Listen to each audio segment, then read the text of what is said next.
The council meeting will come to order.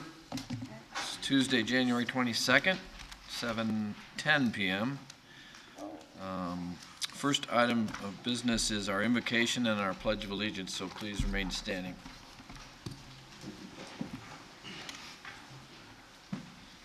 Please join me. Heavenly Father, we ask your blessing on our meeting tonight and that you guide us with the knowledge that we need to make the decisions in the best interest of the city.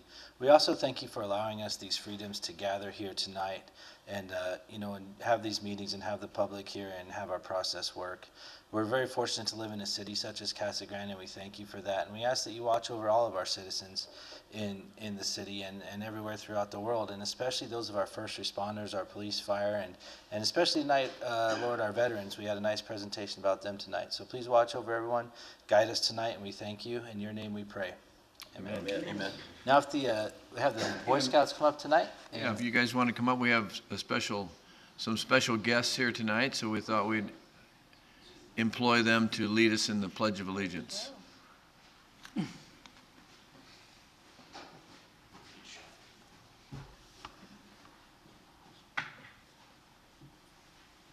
Pledge allegiance to the flag of the United States of America and to the republic for which it stands, one nation, under God, indivisible, with liberty and justice for all. Very good, guys. Thank you. Thank you, gentlemen.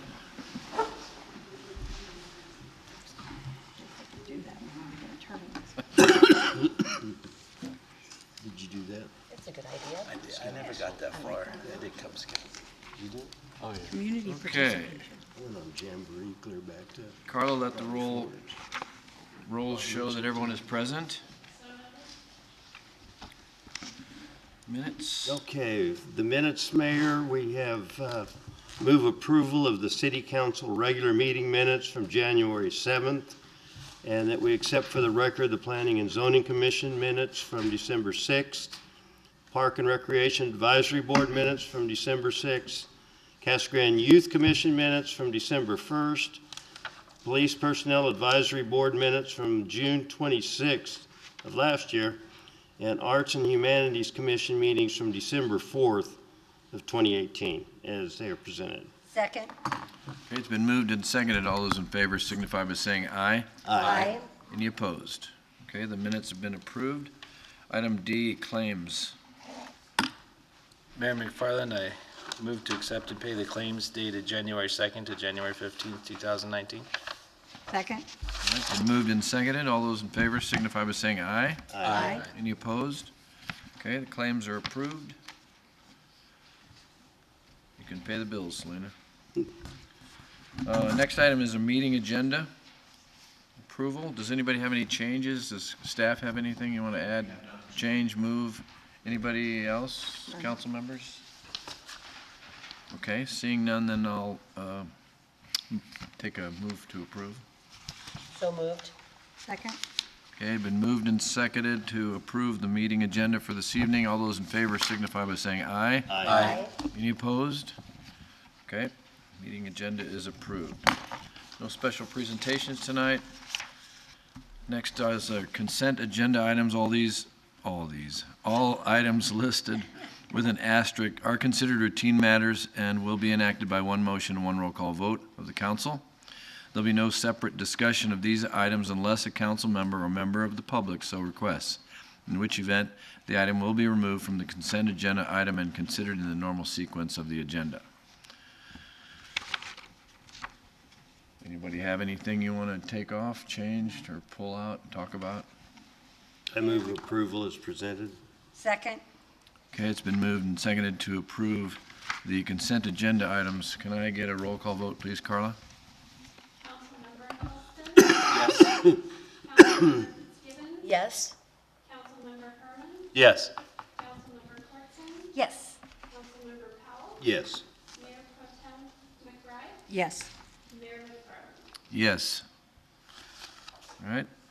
Next item is public comments. At this point in the process, I'm going to open the floor to public comments. Please try and keep your comments to 3 minutes and state your name as you come up to the podium so we can record your comments? Is there anybody who'd like to speak to the council tonight? John, we're going to get skunked if you don't get up there. I'll get up later. Okay. There is a public hearing.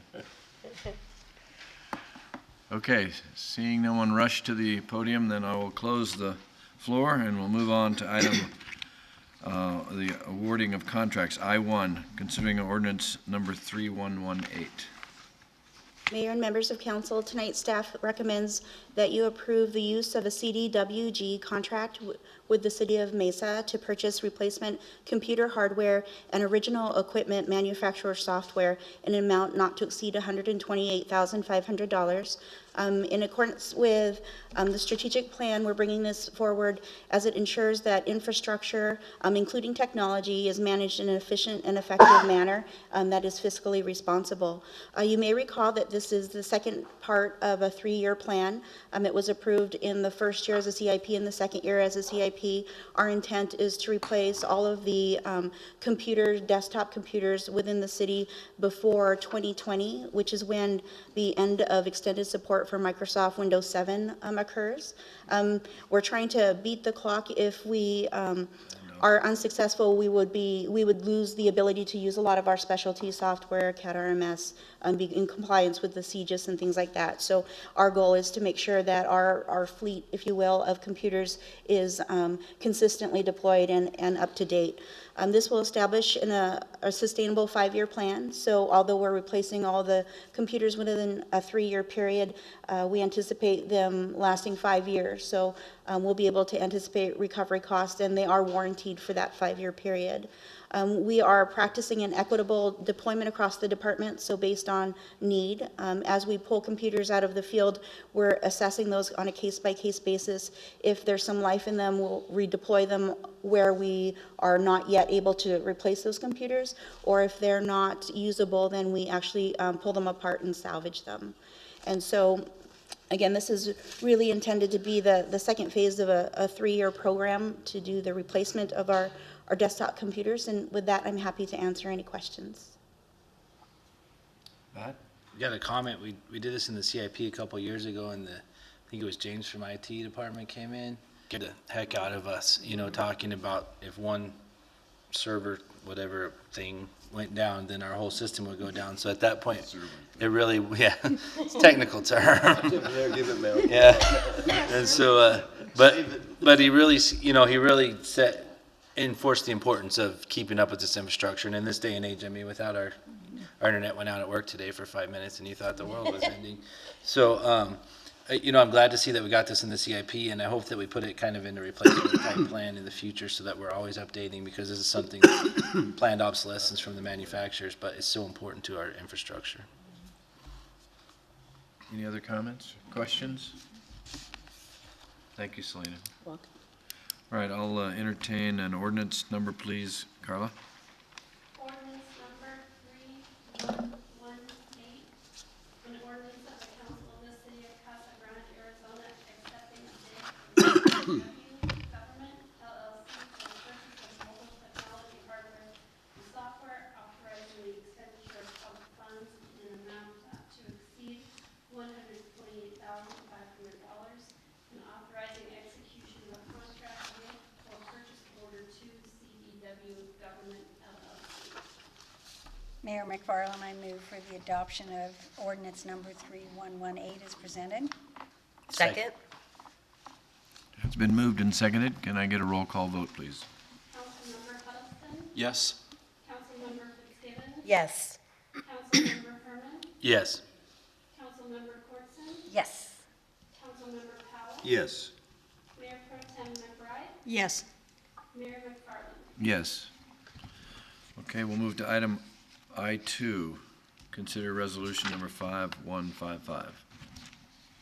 Mayor and members of council, tonight staff recommends that the city council authorize the use of the City of Tucson contract with Professional Credit Services to provide collection services for both residential and commercial delinquent accounts receivable. As you recall, on January 7th, we did hold a study session to give you an update on our billing and collections campaign, and this is kind of the next step that we had mentioned. The program itself, the whole billing and collections campaign, was designed to support two of the council's strategic initiatives, one of those being marketing. This plan will help us establish trust with our citizens in that we are being fair and consistent with our revenue collection procedures, and that those who use the service share in the cost of those. The second piece is fiscal responsibility. This is a step towards establishing an effective collection program to ensure that the costs of services, again, are recovered by those who use it, and that the costs remain reasonable and consistent going forward as we look at the different fee rates and things that we set year over year. The institution or the firm that we are bringing forward is one of several that we had interviewed. In the RCA packet, I did include a form which identifies their mission, vision, and values. One of the outstanding portions of meeting with them were that it follows along with the strategic plan that the council set, as far as holding firm to what we're trying to accomplish, and then making sure that they practice professionalism, integrity, quality, value, and contribute towards the pretty much the branding and the marketing for the city. And so although it is a follow-on contract request, we did entertain some other services. The program that we established and that we went over with the billing and collections was really taking advantage of various different methods. As you recall, we're using dunning notices right now, the 30, 60, and 90-day letters. We're participating in the debt set-off program. We have the referral to the city attorney's office for sewer liens. And then we also have the coordination efforts with the Public Works Department to determine a way to discontinue service and reestablish service for a fee, as well as deny additional services if an account is delinquent. And then we also have the coordination piece with the Planning and Development Department to use code enforcement to verify households. And then also we do have the city codes, the adopted building codes that require all residential structures to have functioning connectivity. So while the main goal is really to use those items to ensure collections, absent the effectiveness of those, we're bringing forward this piece of the plan. In addition to being a supplement to our resources, for example, at the last view, we had 4,100 late notices go out, and being able to use a collection agency provides that touch where they can call the customers and give them the best chance to resolve their bill before some other action is taken. We just don't really have the staff to do that. The other piece is we have trained resources to confirm and validate the debt. As you know, we had spoke about some debt that was, fairly old that happened over a number of years. So they're able to confirm the debt and validate that. And then they can do the credit reporting to the credit reporting agencies. The way that the process works, which I know we went through the workflow before, it would be about 180 days before any account actually is transferred or reported to a credit reporting agency, because that 6 months is really the due diligence period for them to confirm the debt, to work through a resolution, and to really make sure that those collection efforts bear fruit. The professional credit services does perform this for the city of Tucson. Between the period of 2012 and 2017, they recovered approximately $2 million of delinquent accounts receivable for them. And they also monitor their complaint. They're ISO certified and things like that, so they have customer service standards in place and surveys, things like that.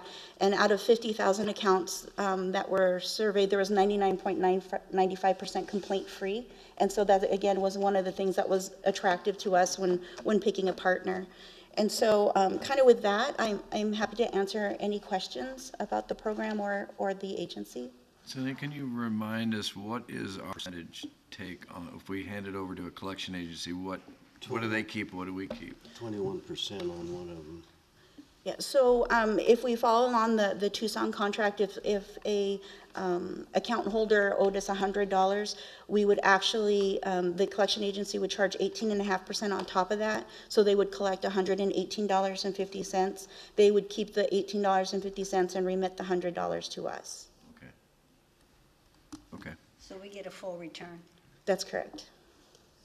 Okay. Mr. Powell, go ahead. We have dealing with now With the professional credit services? the collection service. We do not. We used to have one in place. Okay, Yes. that was a used to. Yeah. And the 21% collection fee is added on to whatever they collect? Yeah, so the 21% actually comes from if we were to contract our own, but the city of Tucson would be 18.5. They would charge that to the customer on top of what they owe. So we got a better rate. Okay.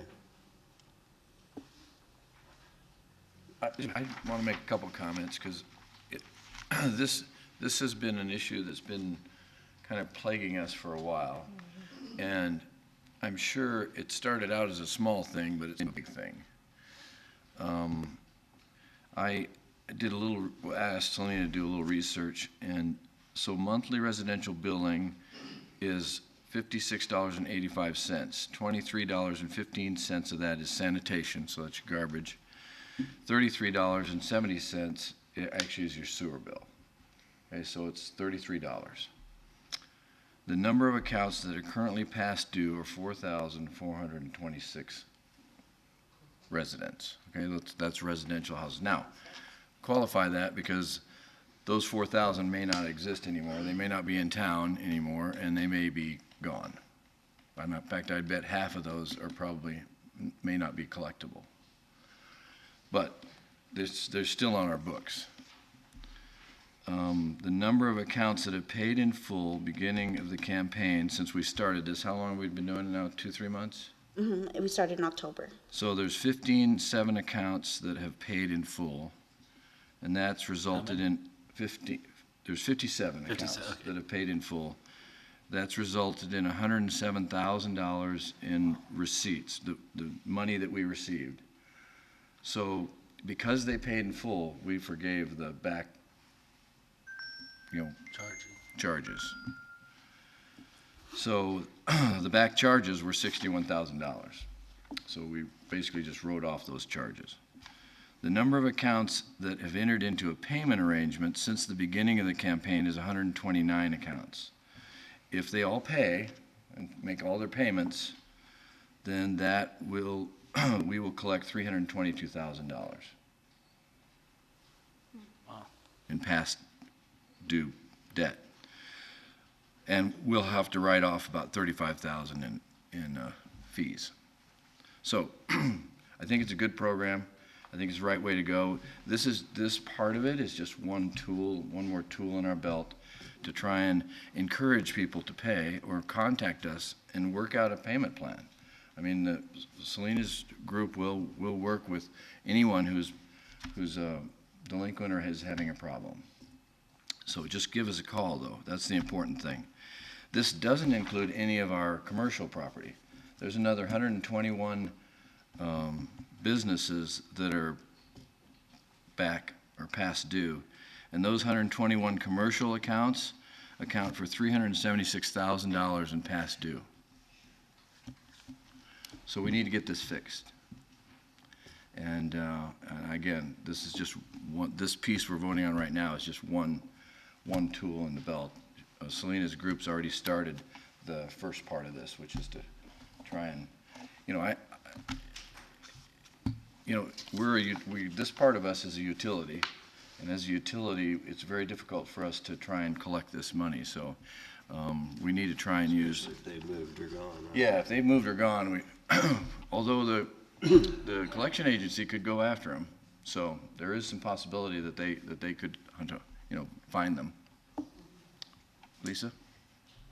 And I understand, I've been really struggling with this, since our study session, and I know I've been on the council for a while, and this has been an issue, and I'm glad we're tackling it. Over the last 2 years, we've been looking at the fees, and we haven't, been raising them until we got a hold of this, and, I truly understand, but my concern is for the, we're not talking past due $50. We're talking someone that may have been past due for years and have a $5,000 bill. And so I'm good, moving forward and doing what we have to do moving forward. But my biggest concern is, we are part to blame here too, by letting it get to this point and having, people have a, $5,000 bill. And so I don't think it's right. I don't think, I pay my bills, and I think we all, should be, and, for whatever reason they're not, but it's gotten to the point where, people have these, large outstanding bills. So I'm worried about, people that don't don't have money, that are poor. And, when they're setting their budgets, they know that they can get, by with not paying this bill, and it doesn't make it right. I'm not saying makes it right, but, I would really like to see, something in place, for those people. I know you're working on payment plans, and we've talked about liens and, things like that, but, I'm curious, what the average is, and I think I asked in this session, what are the bills, and I think you mentioned there's one that's $10,000. And again, it's bothersome to see that someone can have this outstanding bill with the city, but, I just don't think that, we're helping, we're digging people into a bigger hole by, adding an 18%, fee with the collection agency, and I'm not a huge fan of collection agencies. I'm not sure why we did away with them. We did away with it. There was probably a reason. I know in the brochure it talks about their tactics and how they're so professional, and they're definitely good at some things. But I'm just struggling with it, with the past due amounts, and what we're doing for people that truly can't afford to pay a $5,000 bill at this point. It's not right. It's not right that they let it get to this point, but what do we do? We're gonna just. The 157 that paid, the average, if you divide that into the amount we collected, the average amount was $1,800. The average bill was $1,800. It's a lot of money. It's a lot of money.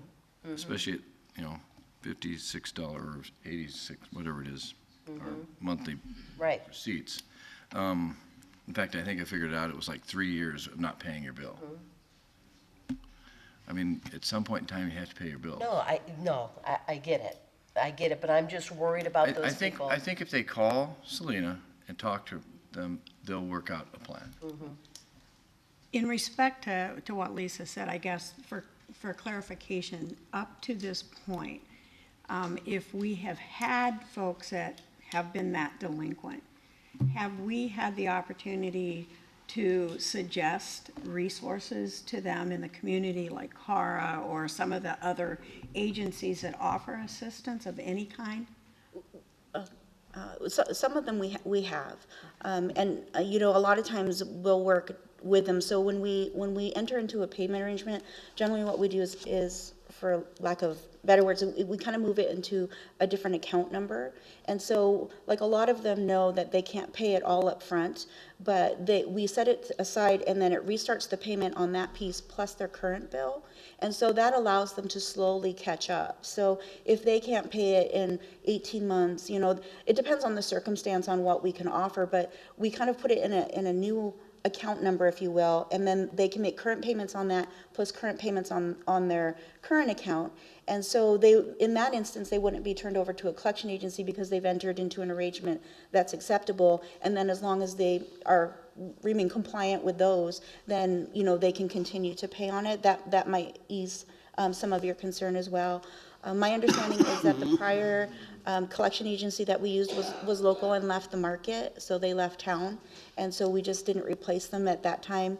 We used them a lot more for, I think, bad check writing, which was kind of the problem at that point.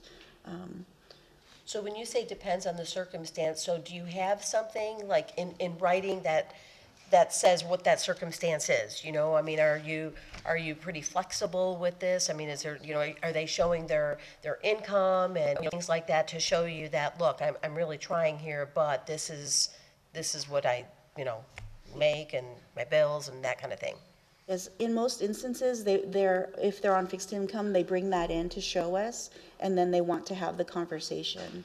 And so, we're definitely open to speaking to all of the citizens, because we do understand that it's a predicament for them as well. But, they feel a lot more comfort if we can start billing them, current. So we move $1,000 to the collection account, but we bill them whatever it is, $10 that month plus the $56.85, and then every month they get a current bill, so they don't also have the stress of knowing there's the balance there. But when they receive that monthly invoice, it shows that they're current and compliant with those terms. So there's not a late fee on the current bill?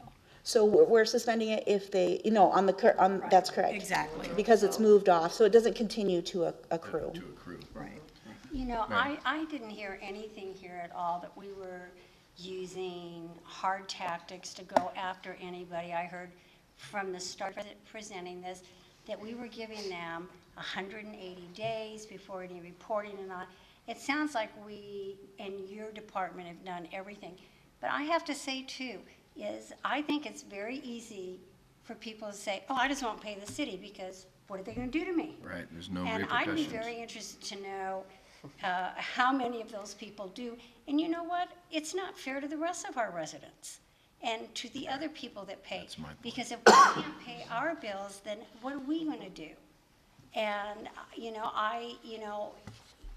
I don't, collection agencies, yeah, they have a bad rap, a bad reputation, and some of them deserve it.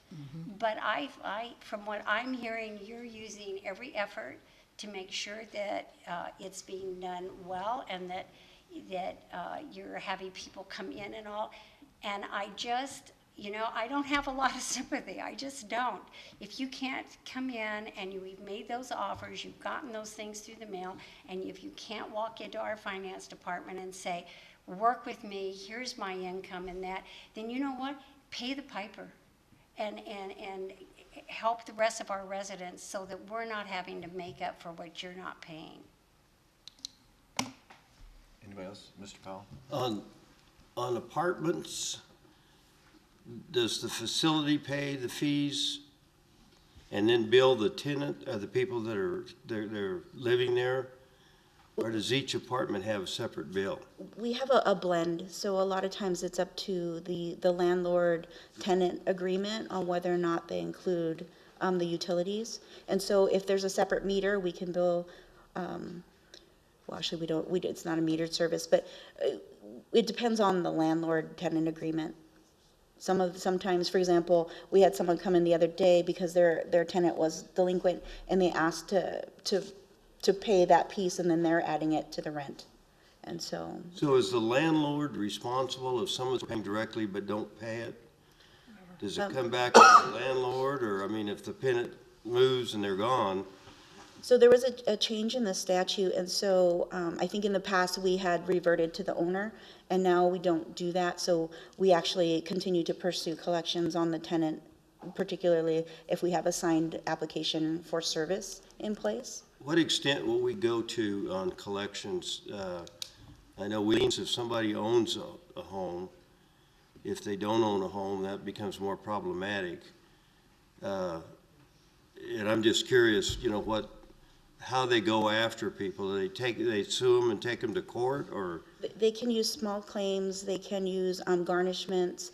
This institution or firm is licensed in 50 states, so if they're a renter and they move, they can pursue that as well. The City of Tucson contract allows for a 7-year period for continuous efforts, and then at any time we can pull an account back. But I think that as we look at different avenues as far as can we discontinue service and reconnect service through public works, that's the piece that we're going to layer in. We'll determine after efforts at the collection agency, if those are unsuccessful, do we pull those accounts back in and then pursue disconnection through either a dig up or a tool or some other means.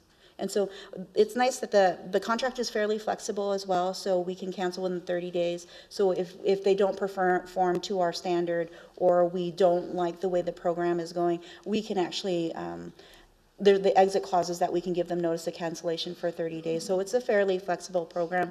If we turn an account over, for example, if Steve is delinquent, but I've made an error on billing, then we can pull it back and correct that. So.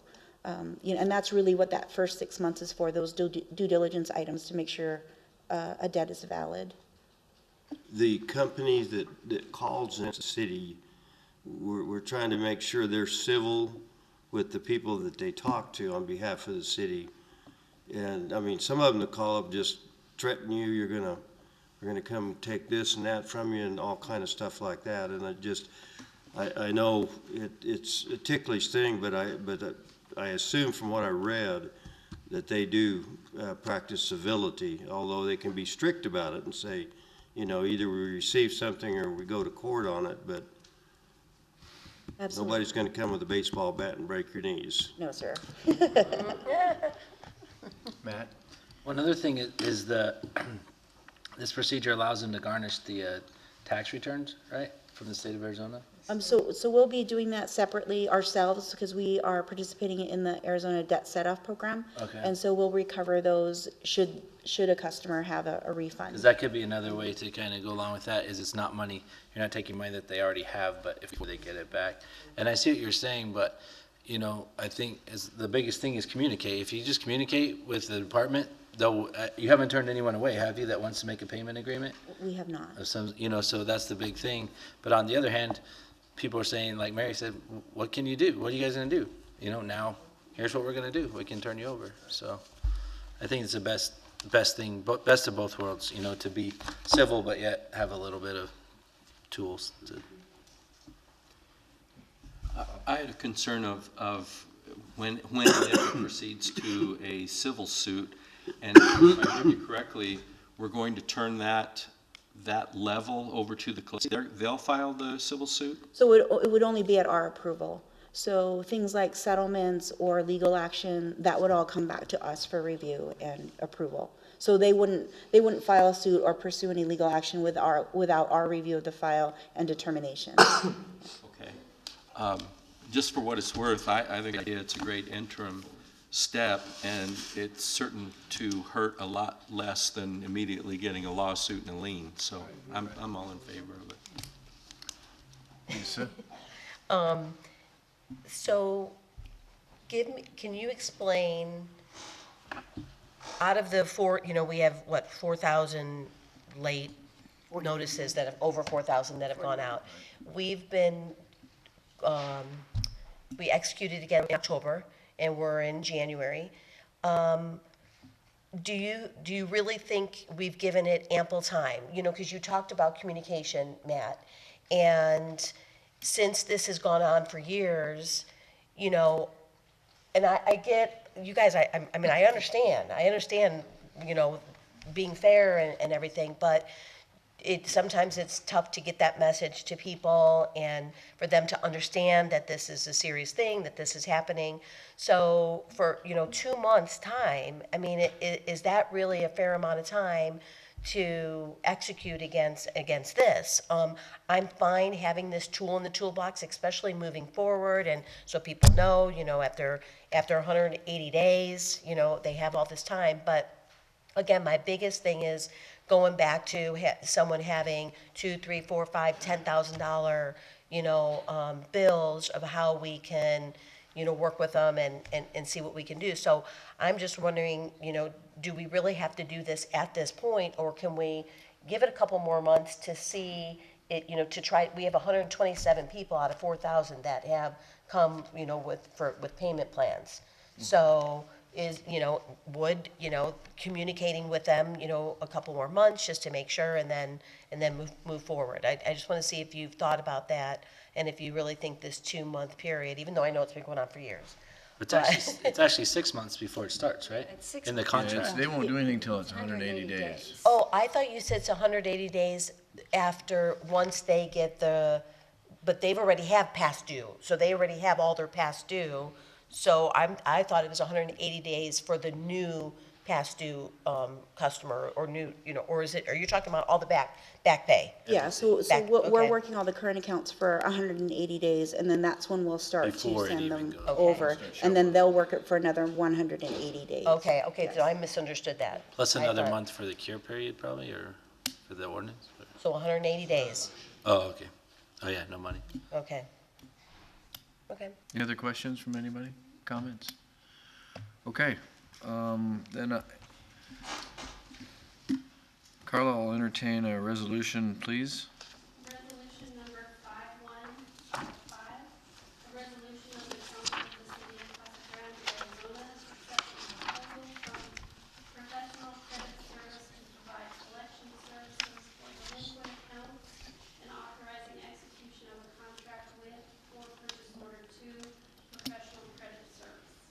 Mayor McFarland, I move for approval of resolution number 5155 as presented. Second. All right, it's been moved and seconded. Can I get a roll call vote, please? Councilmember Hubston, Yes. Councilmember Fitzgibbon, You know, Celine, I'm going to vote yes on this, but I really would like a recap in those 180 days. I really want to see, where we are, how we're trying to reach out to the people, how many people have signed up. So just a regular recap on where we are. So, yes. Councilmember Harden, Yes. Councilmember Corson, Yes. Councilmember Powell, Yes. Mayor Pro Tem McBride, Yes. Mayor McFarland. Yes. Okay.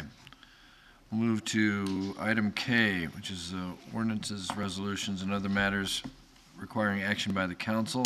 K1, resolution number 5156. Mr. Tice? Thank you, Mr. Mayor, members of council.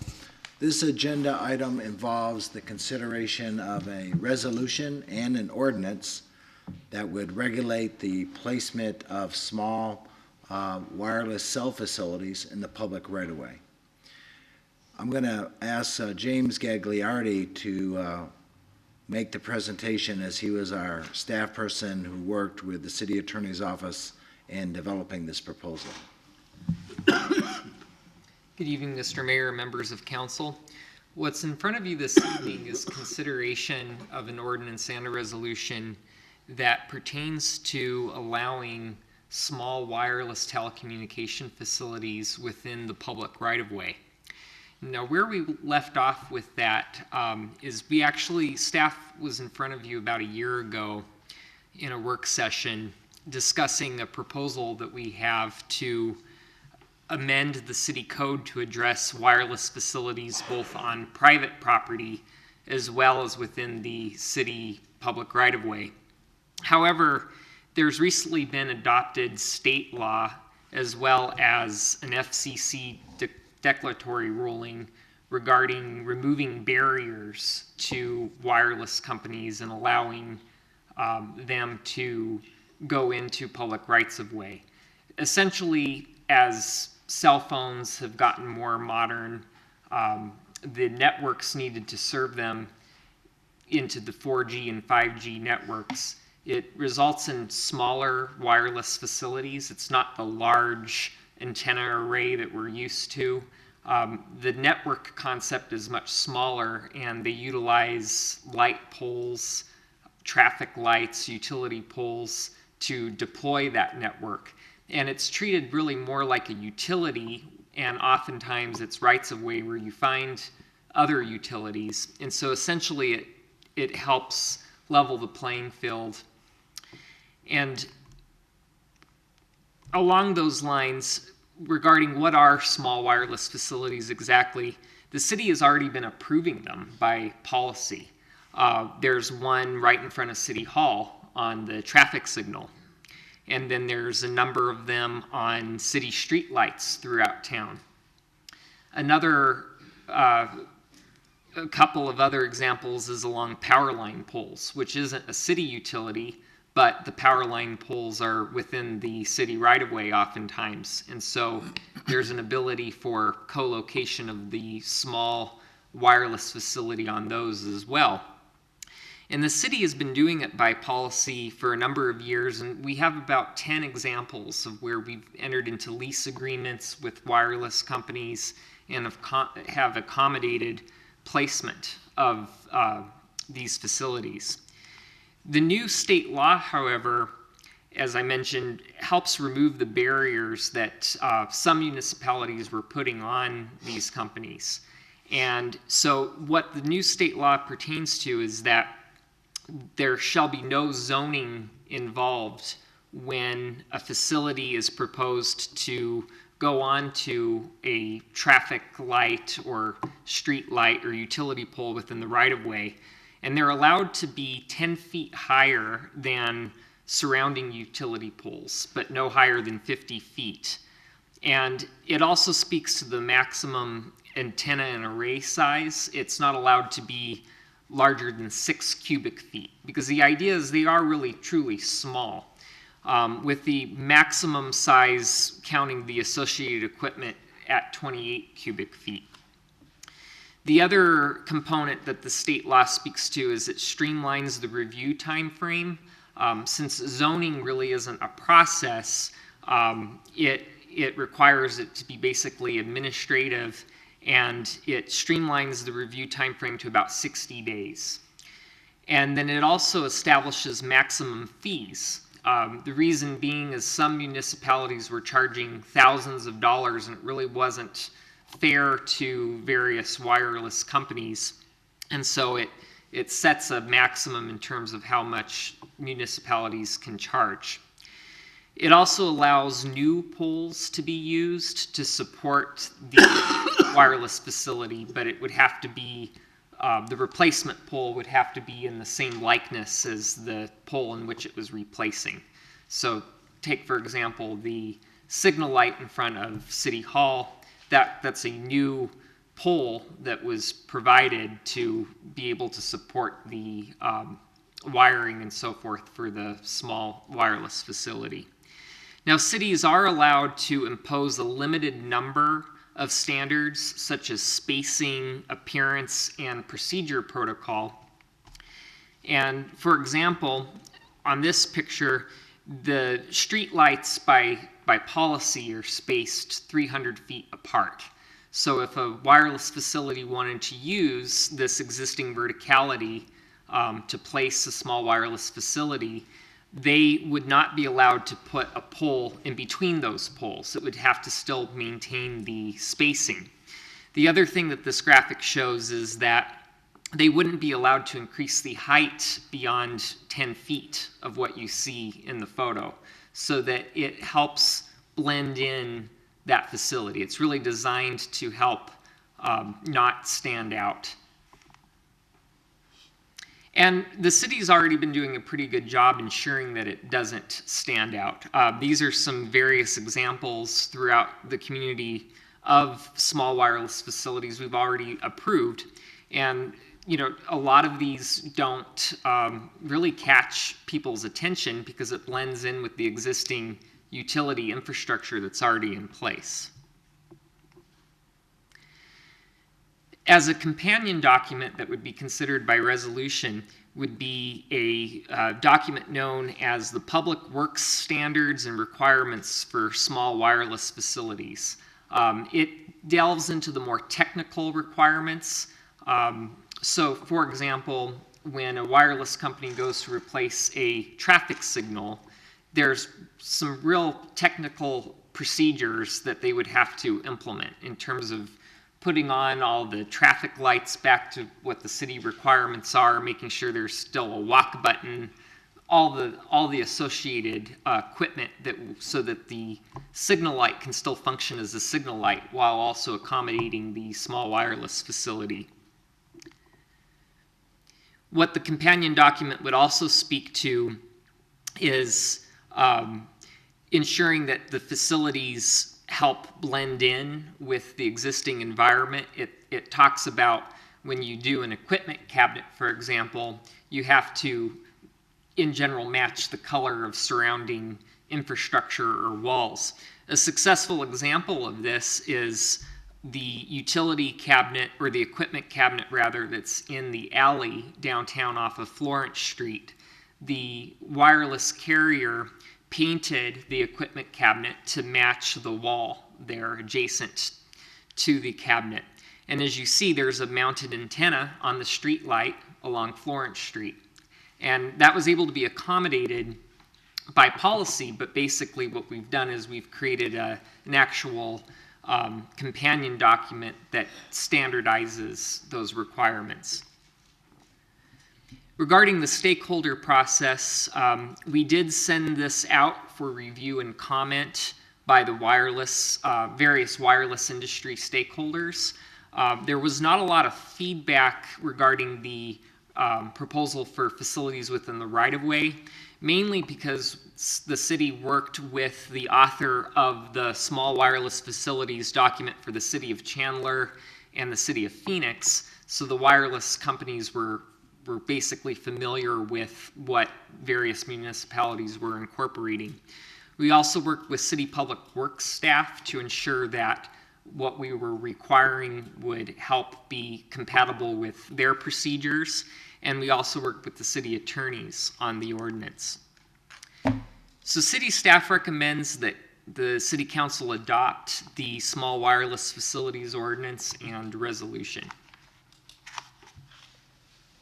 Are we required to by law? Essentially, yes. Is There- this a lot for the 5G? I'm sorry? Is this a lot because of the 5G? Mr. Mayor Yes, and you got Council it. Member Courtson, yes. It's to accommodate the new 5G network, and where the direction is going with that is it's going to be on a lot smaller scale, but scattered more frequently. So they need to utilize the street Do you poles. anticipate seeing a lot of that in neighborhoods? Where I anticipate it is along major arterial roads where there's already existing street lights and where they could do a lot of, I think what they need is a lot of continuity. So ideally to have a long string of lights to utilize is probably more ideal than a random street light pole in a neighborhood. But to be clear, the state law says that it has to be zoning neutral. So which means they could be in residential zones. That was my only real concern on it, especially as I was reading about the 5G, because it's got to be relatives to each other, and my concern was that we'd start seeing it more in the neighborhood, so. Right. And, somewhat of a silver lining to that, however, is that, they're required to go on to either a street light or signal light. And so there would be a scenario where if they wanted to erect a street light, they would have to erect a street light in a location where either one was already there or where one was needed. So sort of a silver lining, as I say, is it might potentially provide a street light to an area where there previously wasn't one, but one was needed. Okay. To kind of go with Mr. Powell said, we passed this. I was upset with them changing. It seemed like we had no problem getting $700 per annual lease, and now we're capped at 50. But I mean, I talked to a guy that I know that designs these for a living. This is all he does is he small cell all over the United States, and he's actually based here in Casa Grande. And he does California, Disneyland, everywhere. And you guys, no one knows that, but there's that business here in Casa Grande. And, I talked to him about it, and he goes, from my side, of course, he was in favor of it, but he goes, it's treated more like a utility, which you said at the beginning. And as this is getting to be more dependent on, this is a utility now, cell phones, because more people have cell phones probably than landline. It's getting pretty close. And it goes along with our goals of our city being connected, because I can see this as an opportunity for people to have better connectivity. And it's not just cell phones. Yeah. It's computers and Exactly. televisions and so many other things. So while it gives me heartburn about the lease rate, I can see why, and hopefully with the 5G, it has to be a lot more of them, so we'll make up in volume what we need for They are that. smaller. So, yeah, they're smaller, less obtrusive, so, and we kind of have to anyway, so good job on. Bob? A question, because I don't know the technology that well, but does each cellular provider have their own, or when these is put up, do several providers utilize that? Mr. Mayor, Councilmember Huddleston, that's a great question. My understanding is that the individual array that you see accommodates one provider. Okay. And my question was, because it's observation that this, for cellular companies, this is a whole lot cheaper and a whole lot easier to put these up. It stands to reason that we're going to see more and more of them. I'm not really opposed to it, but is there any ceiling that's allowed by the state law to the municipality to say, okay, we've already got X number of these? And a follow-up question to that, is there any requirement in the state law for companies to co-locate when they come in and want to put these up? There is a little bit of limitation in terms of co-locating. For example, although they are able to increase the height by an additional 10 feet due to FCC rules, in theory, they could technically add a second array. However, they wouldn't be allowed to exceed that maximum height of 10 feet. And they also wouldn't be able to undermine the intended use of the facility that it's being attached to. So if it's at a point where it's no longer serving as its primary use as a street light or a traffic signal, we would have the ability to say no to that. And they'd have to find another verticality to accommodate their antenna. Okay. If they're going on to private property, is there a set of rules on basically what they can build height and the different things like that? That I know that's Coming up. Mr. Mayor. see right away. The state can say the right of way we can do this in, but it's basically private treaty on private property, isn't it? Do you want to put a tower up So or currently, whatever? we have city code that pertains to what we allow as far as wireless facilities on private property. And staff is actually looking to bring forward to council a revision to the city code to modify that, in part to deal with new FCC rules, but also to deal with the fact that probably a lot of new requests that we get for private property are going to be fairly similar. They're going to be small facilities mounted on street light poles and parking lots, or I shouldn't say street light poles, but parking lot light poles.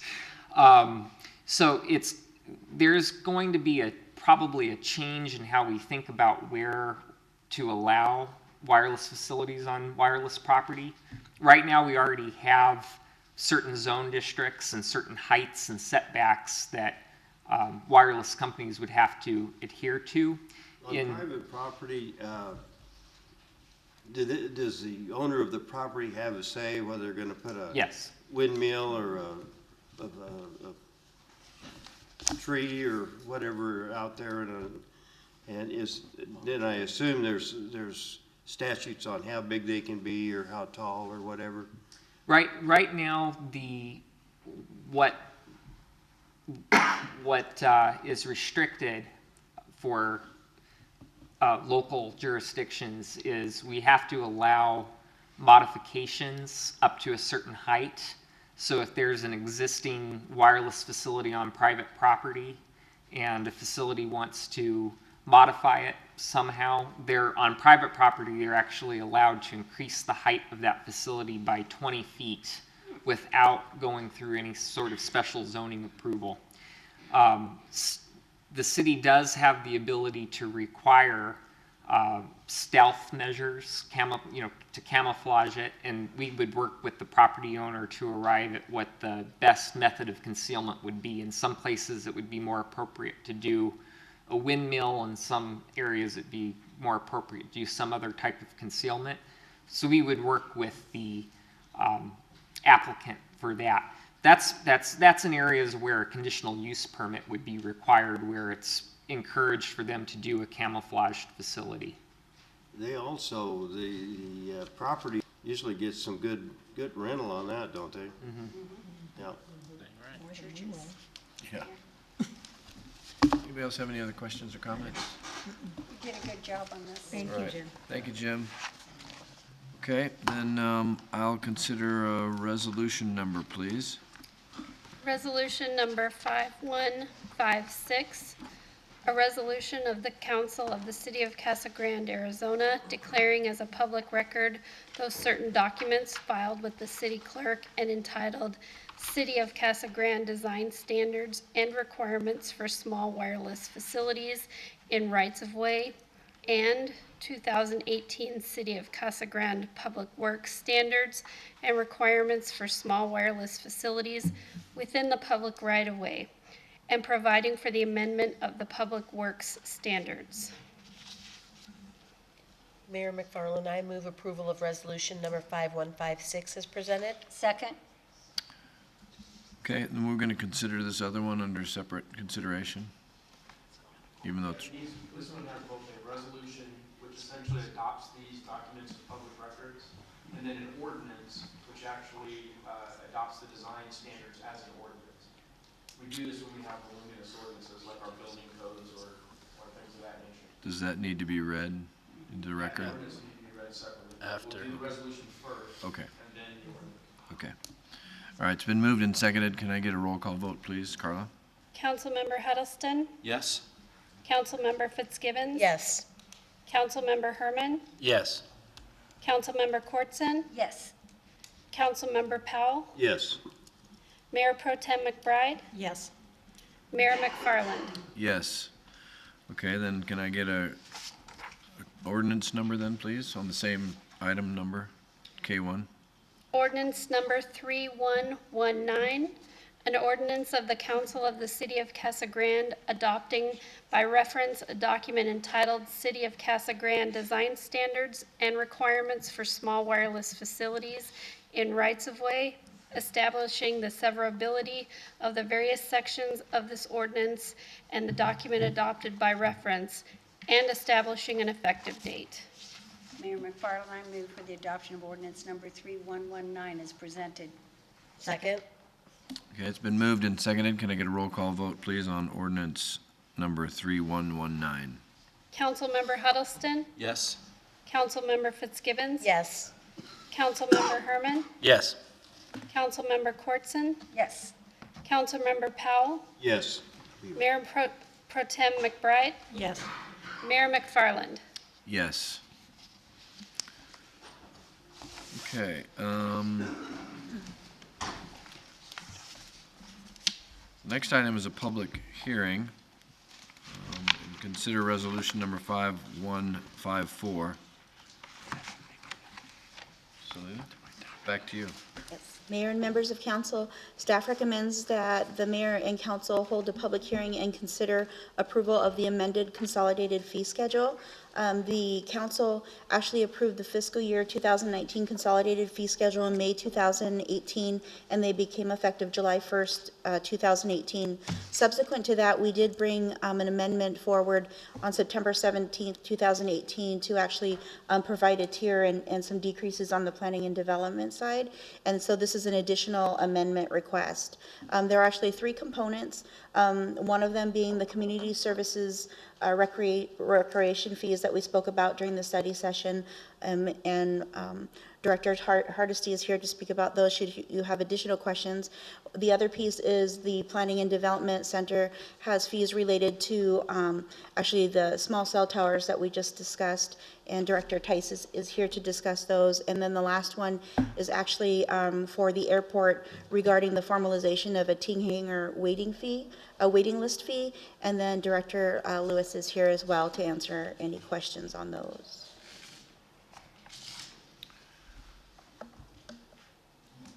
Questions or comments? I guess I do.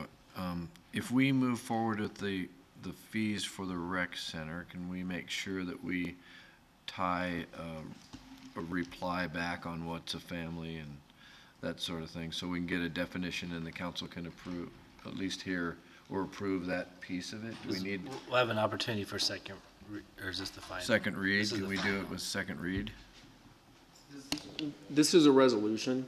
What you can do certainly is that I think staff can bring this item back, not necessarily this item. If you like the fees, Right. we can bring back a resolution at a later council meeting, perhaps the next one or the one after that, For that would definition. define those terms that are within that for council consideration. Okay. That'd be perfect. Okay, you guys okay with that? Yeah, Okay. that's good. Okay, so, I ask you to do that. We'll kind of roll it into this resolution, or into the, resolution. But let me, I guess I'll throw, it is a public hearing, so I'm gonna open the floor to the public and allow anyone to address the council and staff on this issue. Good evening, Mayor, Council, John McGuire, 941 East Penny Lane. So, a couple things on this. First of all, I'm happy to finally be here in what I hope is the last time I speak in front of the council on this issue.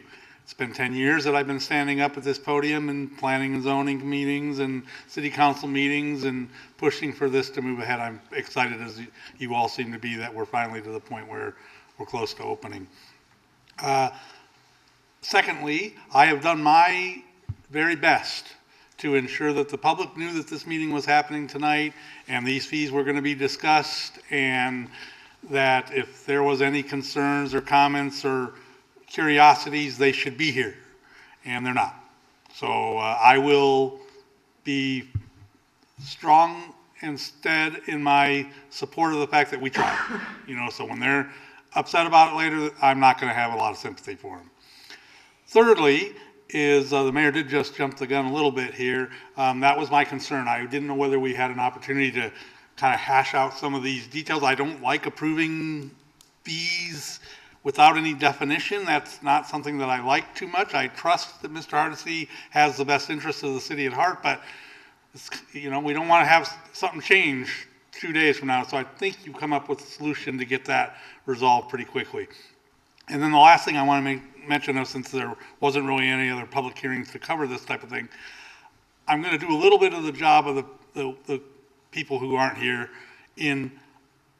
I do believe that it's going to be crucially important, since we are paying $16 million in bond and debt service for this, that there be continuous public use of the facility beyond only the paid people. And I don't mean paid only memberships. I mean, take the memberships and you take the special interest classes and all the things that we're consolidating into the center where there's already fees attached to that.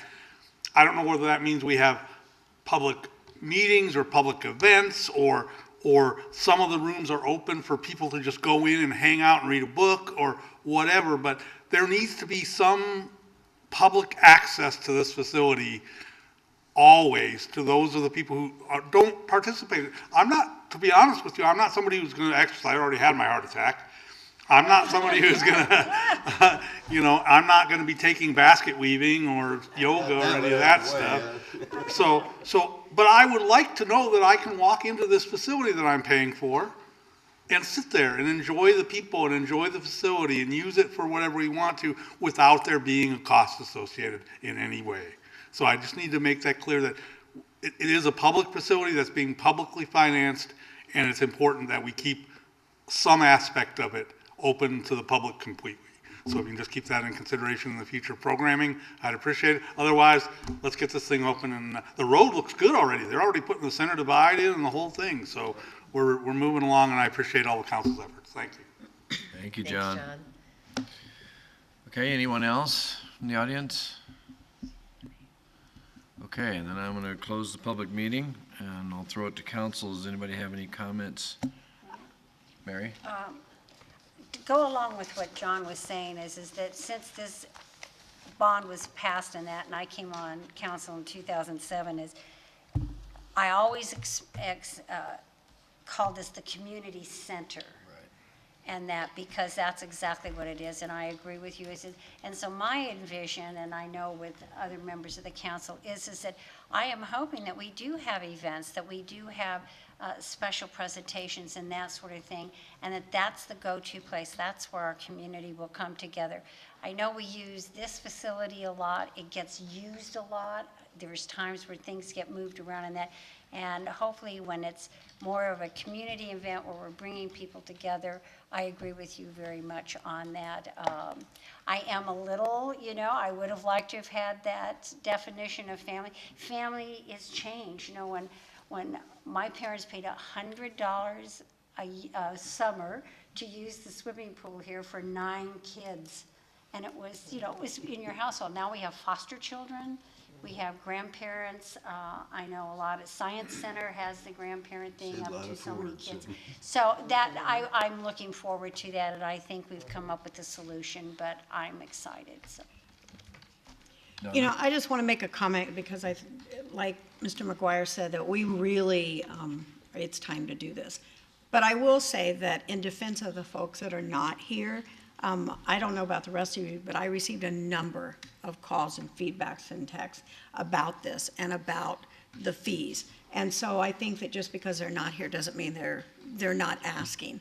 And so I appreciate that, and I feel like, the questions that I had were answered, except for the issue about the family, and I feel really comfortable about voting for this with that in mind, because I trust Steve to get us that information, so, thank you. I want to just echo about the family. I know that we'll get that worked out, and we're all going to talk about it together in a future meeting. The other thing I was thinking is, kind of along the lines of what Mr. McGuire said and everyone else is, I picture like if we have Zumba every month, maybe February's free trial Zumba month, where anyone can come try that. And that's how you get people to join, like, hey, this is great. Or free access to the gym, for 1 month or 1 day a month or whatever. And that's how you're going to get people exposed to it. And even if they don't get a membership, they know, hey, every month I can use it for this activity I like, in addition to special events, health fairs, parties, movies, whatever you want to do there. So I think it'd be a good way to expose people to the regular events, and that way they'll be like, oh, yeah, I do want to join this because this is a great amenity. So, thanks. Okay, anyone else? Questions? All right, then, Brett, can you maybe reword that for us so we make sure we get it right? Mr. Mayor, it depends on what motion you want to make. Well, I like to say on the resolution, on resolution. I understand. I think there are two ways that you can handle it, right? One is that you can approve just the fees for the airport and planning tonight. And you could have a motion that says, we move to approve that. Or, as I said, if you want to just approve the consolidated fee schedule, you can do that. Keeping in mind that there's a couple of different protections that the council has. One, staff is going to be bringing back to you the definitions for your approval of family. I would recommend senior as well. It's youth and adult, I think, are defined already in the fees. But we can bring that to you at the next meeting, in which case you could adopt the consolidated fee schedule as is with that understanding. The second protection that you have is that although we have a 60-day notice requirement and everything else in order to raise fees, council can decrease fees without all of that. You could bring it at a next meeting and say, in light of the fact we haven't defined family, I'm going to decrease the fees, while we do that. So you can do it either way. The easiest and cleanest thing is simply to pass the consolidated fee schedule as presented, and then instructing staff to bring back at the next meeting or the meeting thereafter the definitions of family and senior. Okay. Does somebody want to make that Mayor, Actually, I need to get a resolution number first. Were we going to get some level of presentation on the airport fees and the planning fees, or no? done the plan of the airport's continuation of 200. Yeah, the change in the airport fee. Kevin, do you want to explain that? Really. It's actually just adding a fee for a waiting, waiting fee. What is- No other fees are changing. We already had the fee. The wait list. We already did the fees. The wait list. So the wait list fee at the airport, it's one we've collected for many years. It was just never part of our consolidated fee schedule. We saw that error and we're adding that. So it's not a change to any fees. It's just one we didn't recognize on the consolidated fee schedule. Okay. Like a deposit or? It's a non-refundable fee to have your name on the waiting list for a T-hanger to make sure people are serious about having their name on that list. Without it, it takes us months to try and find someone to fill a vacant hanger. This way, we know people are serious. Okay. Did that answer your question, Bob? It does, except for the planning. I'm not sure I'm up to date on that. So I can give a quick synopsis of the planning fees. I'd be happy to do so. So as you saw in the presentation on the small wireless facilities, the state law reduced the amount of fees that communities can charge for location of these kind of facilities in their right-of-way. Currently, we charge $700 per year per facility. So under the state law, the maximum we can charge for that right-of-way use fee is $50. So it reduces it from essentially $700 per facility per year to $50. It also, the state law does allow us to charge an annual fee to be on our pole, if it's our pole, not if it's an APS pole, but it's our street light or our traffic signal, of $50 per year. So essentially, we'll get $100 per year, where we're getting $700 today. But that is because of the state mandate to reduce those fees. With each of these facilities, we will negotiate a master lease agreement with the carrier and a site lease agreement for each site. The fee will be $100 per site lease. That's a one-time fee for the site lease. So simply, those are the fees. So it's limited to what was presented earlier? It is. Okay, I didn't catch that, so It's I'm limited good. to I what was apologize before. for That's okay, no going problem. backwards. Okay, thank you. You okay, Bob? That good? I'm good now. Okay, anybody? Okay, can I get a resolution number, please? Resolution number 5154, a resolution of the Council of the City of Casa Grande, Arizona, declaring as a public record and adopting that certain document filed with the city clerk and entitled fiscal year 2018-2019 consolidated fee schedule, amendment effective January 22nd, 2019, and establishing an effective date. Mayor McFarland, I move for approval of resolution number 5154 as presented. Second. With any, With the understand, yeah. With the, oh, I can't change it, that's it. Yep. And we have the direction. I think we all have that understanding. If you want to change your motion, you can withdraw it and go, but I mean, I think at this point, you can approve it, and then everyone can certainly. We've given the input. Echo what their understanding is. I'm What comfortable. they expect the staff to bring back. You guys okay? Anyway, they're gonna do it, so, okay. Okay. We trust you, Steve. It's on tape. And it's on tape. All right, that being said, then, can I get a roll call vote, please, on resolution 5154? Councilmember Huddleston, Yes. Councilmember Fitzgibbons. Yes. Councilmember Herman, Yes. Councilmember Kortson, Yes. Councilmember Powell, Yes. Mayor Pro Tem McBride, Yes. Mayor McFarland. Yes. Okay.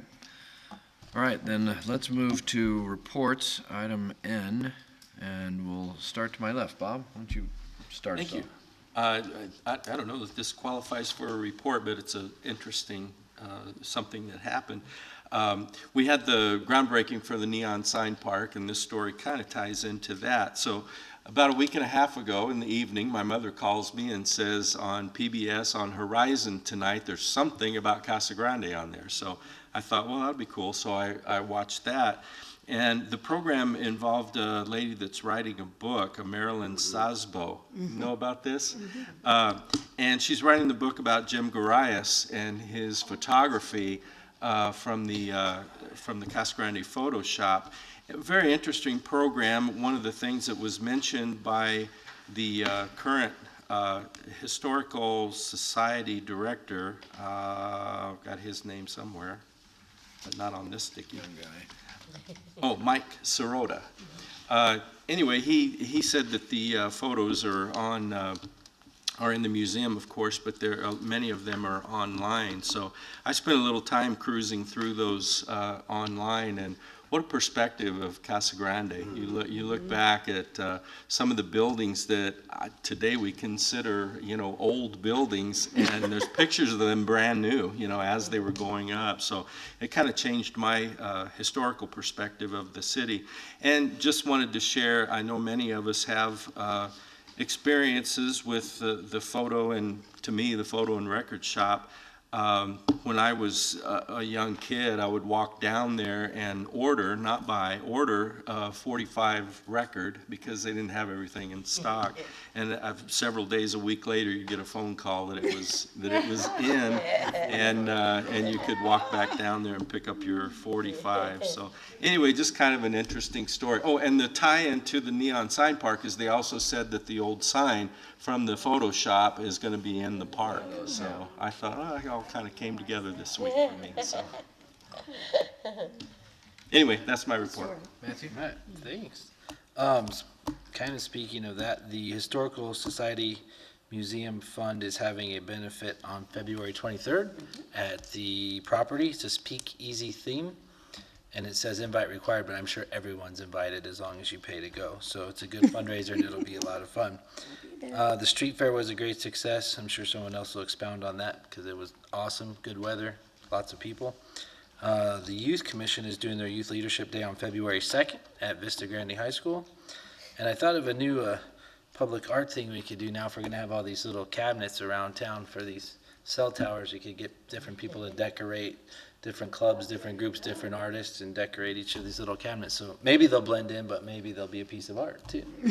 Are you channeling Eric? I'm sure my wife rubs off on me, so. Mr. Powell? Excuse me.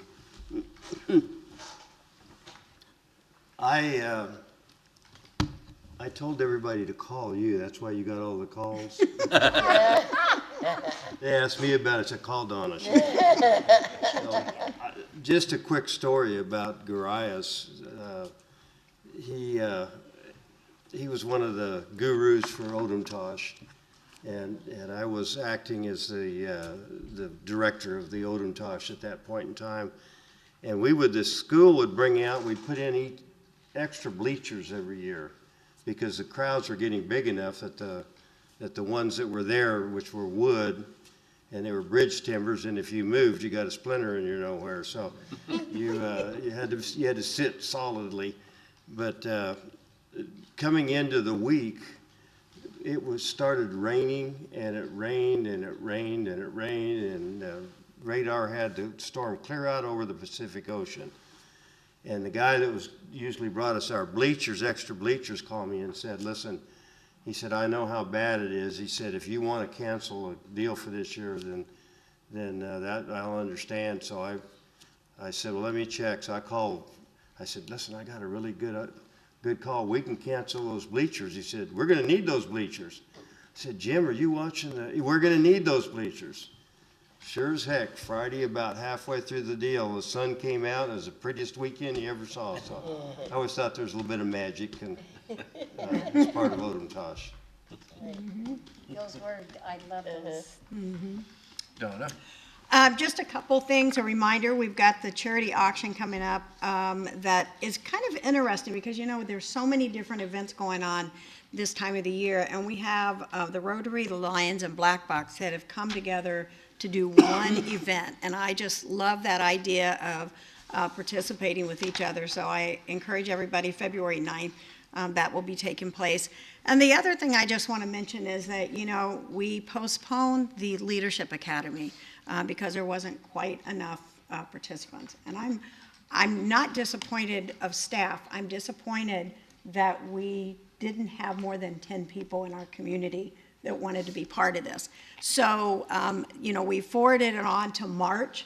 And so I'm kind of putting the challenge out there that that each person contact 5 people that we know. And if they haven't been out there, and been part of this, to get this house full. Because I'm really a believer that this is a great way for us to get citizens involved. And, at the Boards and Commissions dinner every year, there's always that question of how many went through the Leadership Academy, and there's a lot of hands, that go up. And so, I talked to Carla about sending word out to all those people on the Boards and Commissions, if they have not gone through this, to please join us, because staff put a lot of time and effort in to make it successful. And I really think that, come March, we need to have a full house. So that's my pitch for that. Thank you. On that a little bit, I'm going to guess because my sister wanted to. So I'm almost wondering if, with the holidays and that, because I know she struggled just to get that in, to look into it, so maybe it's a little bit on the timing, but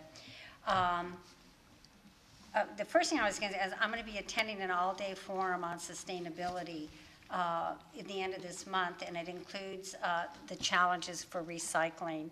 It's sponsored by Waste Management, and some of the speakers are from Procter & Gamble, National Geographic Society, and the Ocean Conservancy. It's my hope that during this, and Waste Management seems very hopeful that recycling isn't dead. You know, I've been feeling really down and out in the last 8 or 9 months as we've been reading about it, and there's more of a feeling is that no, it's not. It's not dead in the water, basically. So anyway, I'll be reporting on that. Hopefully, we'll have a couple of people from the city that'll be attending that. It is at the Scottsdale Princess. They are giving us lunch, and it's free. The second one is, last week I met with John Morris and the student organizers at the Casa Grande STEAM Fair. STEAM includes the arts, Matt, and so it's Chloe Buchanan, Merlin O'Souza, and Rebecca Baker. The fair is set for Saturday, March 2nd, to be held at Pert Park. The student team is working with the city, mapping out the areas of the vendors. These young people just amaze me. I mean, they invited me to this team, and so I said, now you're going to have to do it. Well, we have this. Well, then you need to, we have this. I mean, I was like, okay, they have a spreadsheet of who to get. So these are just amazing young people, and I feel like I'm just on their coattails in that. They're anticipating that many of our local industries will participate with booths. The major purpose is to educate the public as to what STEAM means to our community and to attract parents and middle school students to join and support STEAM activities, particularly as they go into high school and then on to college or others. They've also designed a logo that superimposes on the city and the gecko representing the Arizona Sci Tech Festival, and hopefully we'll be able to get it okayed. And so this is it. And so they did this, and I think it's quite amazing. And so you'll be seeing a lot of that on all. So it's hoped that the city will allow the use of the logo to promote the fair, and I appreciate everything that the city's done up to this point, and particularly with community services has been doing a lot of work in that, and I'm excited about it. Lisa? Well, of course, as the weather gets warmer, we get busier with all the activities going on, and it was definitely a busy weekend, great weekend, and I think it started, I was in a meeting here at City Hall, and it was so nice, all of a sudden we heard this noise, and we look out, and it's the MLK March coming up the street, and, all the students, and it was such a great sight, and I wish all of you guys could have been there, but all these kids marching, and then, of course, we came downstairs, and the speeches were amazing from these middle school kids. From the 3 different middle schools, they had their speeches. And, I'll tell you, after they speak, you think, you know what, we're in good hands with this new generation. Some of their, compassion and, just, I mean, the theme was Stomp Out Hate. And, we need that right now. And some of the ideas these kids have in the speeches were just beautiful. I mean, really, it was amazing. So Pastor Juan Humes gave the motivational talk, and he was amazing and got the kids going. And it was just great. The mayor was there. Wasn't it great, Mayor? I mean, it just makes you feel good to celebrate Martin Luther King in that way. And also the Mayor's Task Force on Homelessness, the Support Services Committee did the cleanup at the Peart Center and paint, and we had a lot going on. I wanted to thank the Church of Latter-day Saints missionaries. They came out on Saturday and helped us. They were wonderful young men. And then yesterday we had the Villa Oasis School students that helped us paint, although the building was really in good shape. So they really didn't have to do tons, but we did some painting, took the mirrors down and did some painting. But, so we're really excited to, United Way is moving in. They plan on, actually opening the doors later this week, early next week for their building. And then the Resource Center, we're targeting for March 4th. And, a lot of people ask, that, if this is just for the homeless, and I think, we can all benefit. I'm sure all of you know someone that has asked, I know someone that needs this or this or this. And, we're really hoping this resource center is a one-stop shop that you can send your family, your friend, your neighbors to get resources, in the community. So it's not so much just homeless, but resources that are available here to all of our citizens. So we got a lot done, really excited. I came home with paint all over me, so I prove to my husband that I painted. So that was great. The street fair, of course, Saturday we were working at the Peart Center, and people were just walking through the park. And then yesterday, it was just amazing. So congratulations to Rena, and the Blatts are here, and I know you guys are always so supportive and helpful. And of course, they were there Sunday, and it was a beautiful day. And yep, they were a lot going on. And then as far as events coming up, on March 1st is the Cesar Chavez 13th Annual Scholarship Dinner, so I hope you guys can put it on your calendars. It's our 13th year. We've awarded about $500,000 in scholarships so far, and so if anyone knows a senior, the application is online and due by the end of this month. So make sure you let your seniors know to apply. So, and I think that's it. All right, thank you, Lisa. Well, let's see, lots going on. I swear I won't read my entire list because it's way too long. But we did kick off the water basin study, the Eloy and Maricopa Stanfield water basin study. The committees met for the first time last week. I also attended Arizona State Housing First in Tucson, which was very eye-opening. Some information that I'll share with you all later. We had our GPEC, which is the Greater Phoenix Economic Council Board of Directors meeting. I had a chance to meet the president of U of A, University of Arizona, and talk to him about some of my ideas on our Science and Technology Training Center here in Casa Grande, and Dr. Crow and U of A working together, so ASU and U of A. I know that's not a normal. If it's good for Casa Grande, Craig. You're okay with it, Matt? Yes. All right, good. But anyway, he was very excited, and so I'm going to try and get them together and bring the state in and hopefully move this thing forward. Also, the Casa Grande Elementary School had their final kind of branding meeting where they actually rolled out the brands and asked us to take a look at it. So we actually narrowed it down to two brands that they're going to roll out to the community. So they haven't picked the colors yet, but that's the next step, and they're going to kind of do that via emails.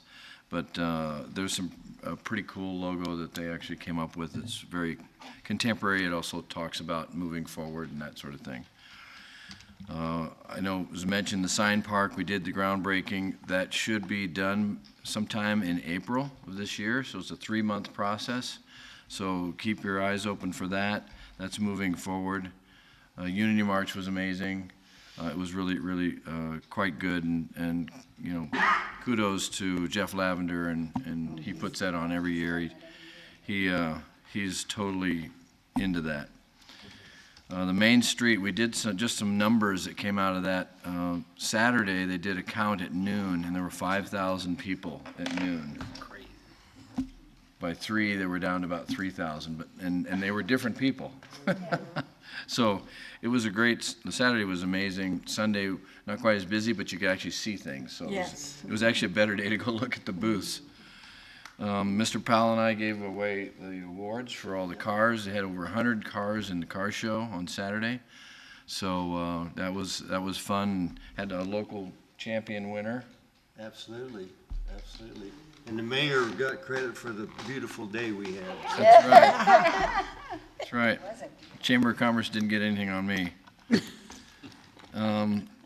We have the homeless count this week on Thursday on the 25th. So if anybody's interested in helping count the homeless, we're meeting here at 7 o'clock here at City Hall. It'll be right in here. Where's where we're going to meet. Next week, right? It's the 25th. Yeah, next week. No, that's this week. That's this week. It's Thursday? Oh my gosh. Hello? I think it's this Thursday. Thursday, dang it. No, I was the same way, but I saw that. So, and then Friday, I'm attending the ULI Trends Day 2019. It's up at the Marriott Desert Ridge, so that should be an interesting meeting. And I got a bunch of other stuff, but I'll drop it. Anyway, thank you, everybody. Thanks for everybody being here. Meeting is adjourned.